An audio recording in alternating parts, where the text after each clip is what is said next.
Yes, it is true. I confess. I have thought great thoughts and sung great songs. All of it rehearsal for the majesty of being held. The dream is awakened when thinking I love you, and life begins when saying I love you, and joy moves like blood when embracing others with love. My efforts now turn from trying to outrun suffering to accepting love wherever I can find it. Stripped of causes and plans and things to strive for, I have discovered everything I could need or ask for is right here, in flawed abundance. We cannot eliminate hunger, but we can feed each other. We cannot eliminate loneliness, but we can hold each other. We cannot eliminate pain, but we can live a life of compassion. Ultimately, we are small living things awakened in the stream, not gods who carve out rivers. Like human fish, we are asked to experience meaning in the life that moves through the gill of our heart. There is nothing to do and nowhere to go. Accepting this, we can do anything and go anywhere. This morning and every time we gather together, we accept this, the risk and reward of human community. We accept our roles as care-giving, care-receiving, connected creatures. Knowing that growth and pain are often intertwined and love and loss are tangled up together, still we find the courage to show up week after week, day after day, for one another. With us, we bring the desire to love more fully, to feed each other, to hold each other, and to live lives of compassion. May those desires and more be met today and every day here in this place, made holy and whole by our presence together.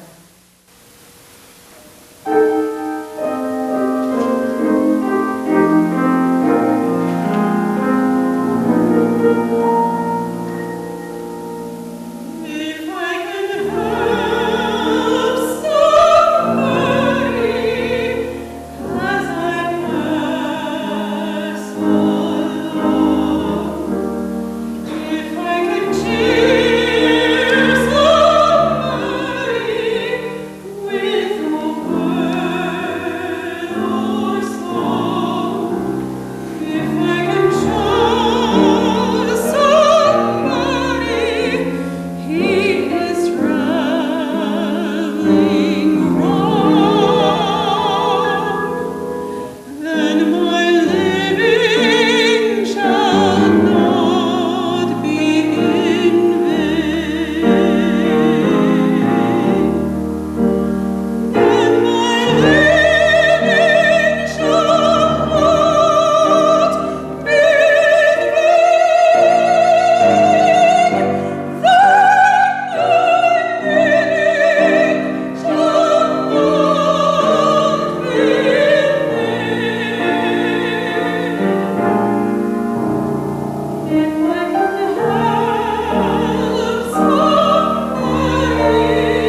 was telling her class the story of the Good Samaritan.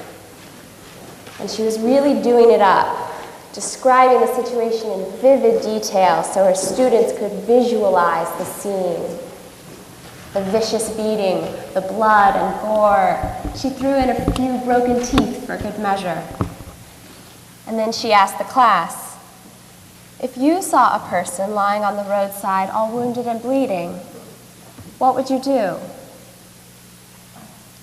The kids sat in hushed silence for a minute, shocked by the drama, until finally one of them spoke up in all her childlike wisdom. Well, she said thoughtfully, I think I'd throw up. So honest, so wise.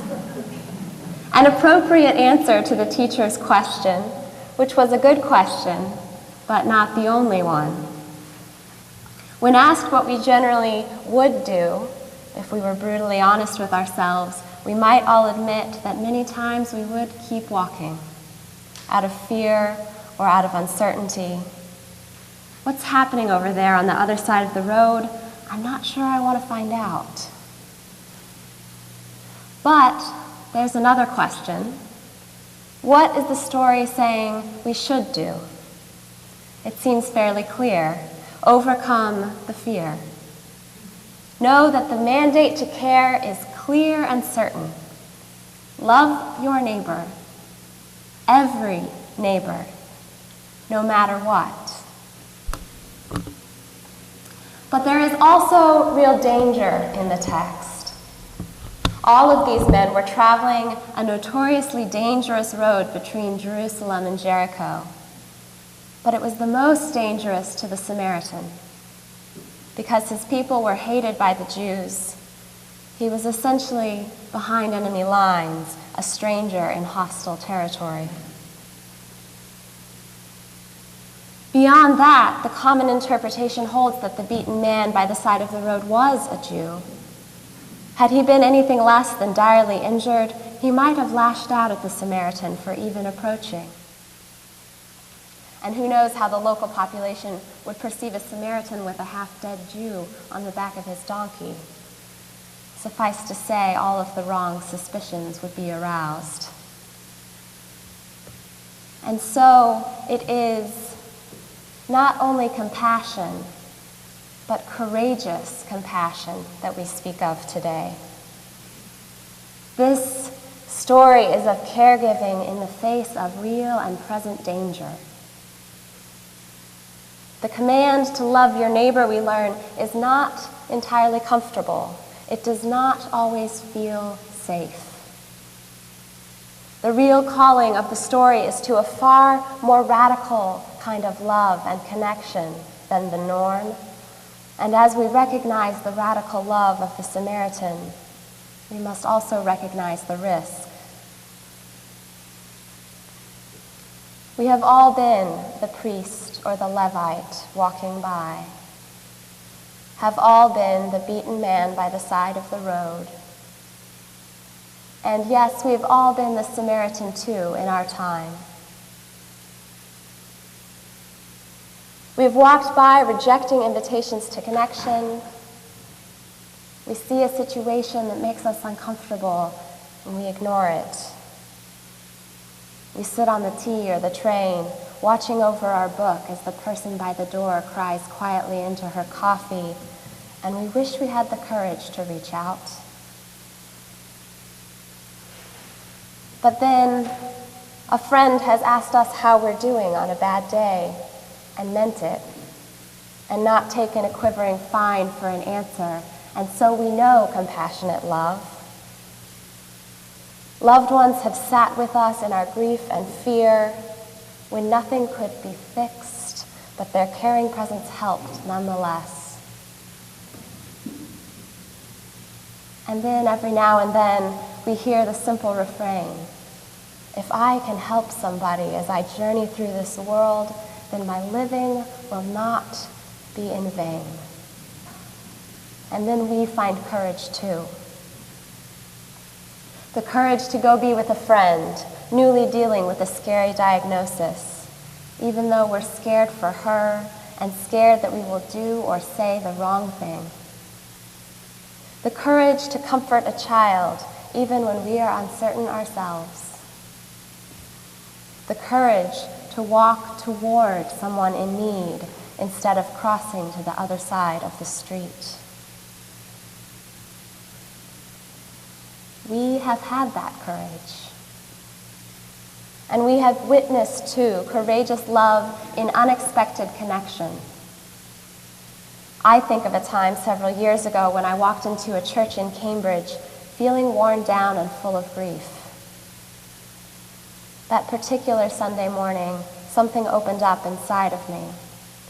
The walls that we pretend to build, to keep others out, to give the impression of being strong, those walls were crumbling.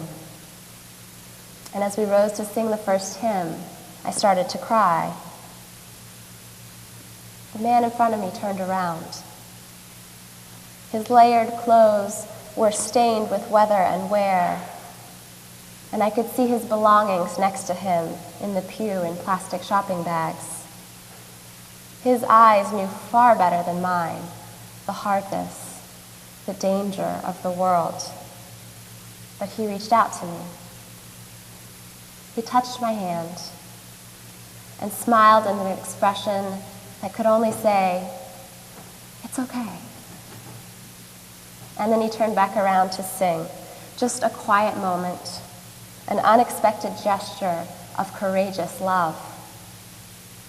And in that moment, I realized I was okay and I would be okay. But the thing is, wrapped in my walls of personal defense as I walked through the urban area of Cambridge, I could well have walked right past this man, completely unseeing, 20 minutes earlier. I may well have. What was I missing with my walls up? What chances to live the calling of care, chances to receive care and give it, and to recognize common humanity and grace. What chances are we all missing with our walls up to create a transforming culture of care and mutual concern in a world that can often feel harsh and indifferent? That transformative culture could be saving in a way that walls never could. A colleague of mine tweeted a brief question out into the echoing ground of the internet a couple of weeks ago, and it's been bouncing in my head ever since. He asked, "Have we traded salvation in favor of safety?" Have we traded salvation in favor of safety? In thinking about how I related to the Good Samaritan story, I began to fear that the answer was yes. Have I sometimes traded in the potential for saving moments in favor of some illusion of safety? Absolutely. In some small way, every time we avoid a conversation that is difficult, we reject radical love in favor of our own perception of defense. Every time we walk on by, like the priest or the Levite, we are replacing the salvation of truly embodied care and compassion with the feigned safety of our own self-made walls. In turn, our efforts to give care and love our neighbor as we are called to do often do feel dangerous. This is partially because they strip away the illusion that we are safely in control, that we are effective actors who can help others in some measurable way. We see so many times over, we cannot. And yet, if we reach out and connect with another person, especially in a caregiving or caregiving receiving situation, we are fed by that. It's true, trying to reach out to help in the face of all that is larger than our capacity to respond does remind us that we are small things awakened in the stream, even when we so desperately would rather be gods carving out rivers. Pastoral theologian Peggy Way, who writes about cultures of care, argues that creating such a thing as a culture of care requires us to acknowledge our creatureliness and our limitedness. We can never see the whole picture. We can never do all we might intend. As she says, we always act imperfectly in the midst of our complex and perilous context. And yet, we can come to terms, she says, with this context and find within it grace and joy and forgiveness.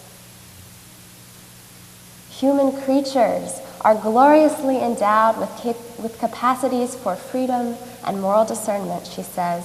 We are made for caring. So how do we use those capacities? How do we come to terms with our complex and perilous context and begin to finally embody courageous love? I think the answer lies right here among us.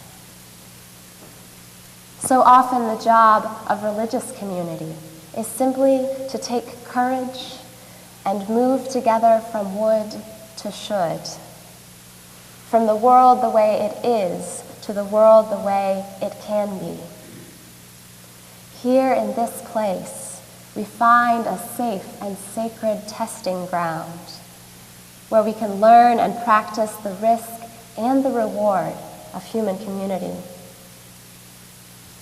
For as poet Mark Nepo writes, beneath the worries and fears of being hurt or rejected or taken advantage of, beneath the avalanche of excuses and explanation, there waits a deep and simple pulse that we need from one another in order to be whole.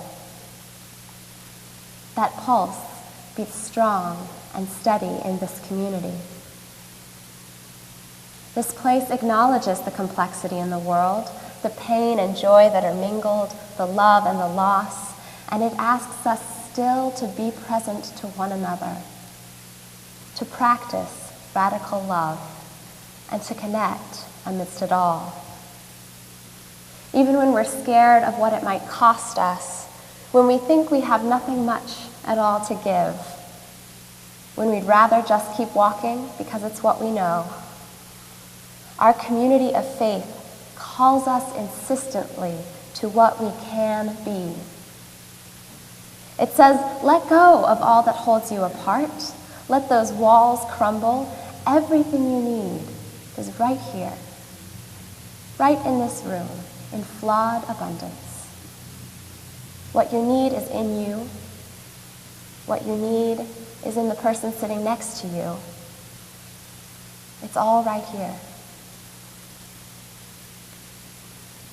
There are many things we cannot do, it's true, but we can connect. We can create great webs of connection, networks of care that extend among us and out from this congregation into the world. We can be a caring congregation. Reverend Peggy Way, whom I referred to earlier, created the term caring congregation to refer to a congregation that truly lives out a transformative culture of care, the kind that can change people's lives, that can change entire communities. Describing such a place, she tells us that a caring congregation understands the following things: that the responsibility for care is written into the community of faith. It is the responsibility of each of us. That care is a human and not a professional function. One does not need certification or ordination to be aware of the human needs for care and how to best meet them. that caring is a spiritual and theological orientation and not primarily a clinical one. It is more about presence than intervention. And that's hard sometimes. That the primary resources for the caregiver of faith are not highly specialized, but rather are simply the practices of the church. Practices of hospitality and fellowship, liturgies and rituals of a people seeking to ground themselves in a deepening faith, and prayerful intentions to receive strangers, celebrate shared stories, and grieve with one another in the many losses and sufferings of living and dying. What better gift can we offer to meet the needs of human beings in their sufferings and joys, diversities and hungers than a caring congregation? And how transformed might we be by living such a call? There are many ways we give and receive care here at First Parish. In worship and fellowship, it is abundant. The deep listening presence we provide each other in small group ministry is an act of courageous love. The ministry of our caring committee manifests itself in so many small saving moments: meals, rides, cards, visits. And as a side note, they would encourage me to add that you can sign up to help with those moments by filling out the survey in your order of worship. And in the spirit of fostering that broader culture of care that grows among us and through us into the community and world, we have developed a series of caring congregation workshops this year, meant to give us all the tools to practice acts of radical and courageous love in our own lives and in the world. Workshops are on the first Wednesday of the month, starting in October, and include topics such as Alzheimer's and dementia care, substance abuse and addiction issues, ministry outside our walls, end-of-life and hospice care, self-care for caregivers, and much more. We begin this series this Wednesday with an introductory session and discussion of caregiving and receiving experiences. So I hope that many of you will come join us. I hope the gifts of courageous love that you bring to this congregation will be called forth. Perhaps even gifts you didn't know you had. And so it is that we let our efforts now turn from trying to outrun suffering, walking right past it on the road, to accepting love wherever we can find it, in the risk and reward of human community. Stripped of causes and plans, distractions and defenses, we will discover everything we could need or ask for is right here in flawed abundance. There is much within us to give. There is much among us to receive. Together, we may yet become agents of that radical and wondrous love that can save us. May it be so.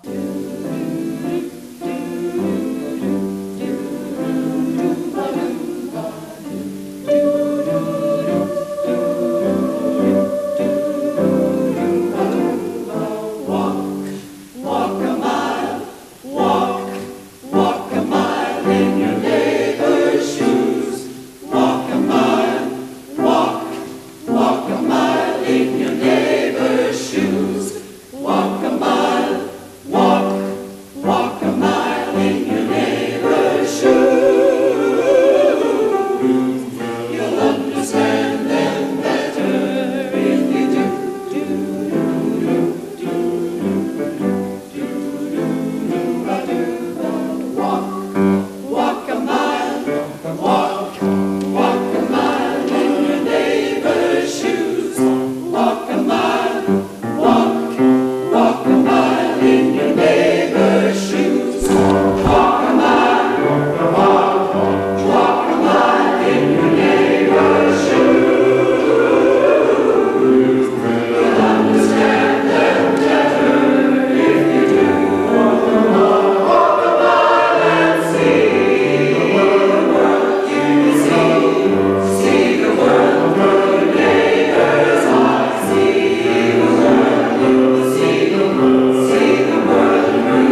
fade away.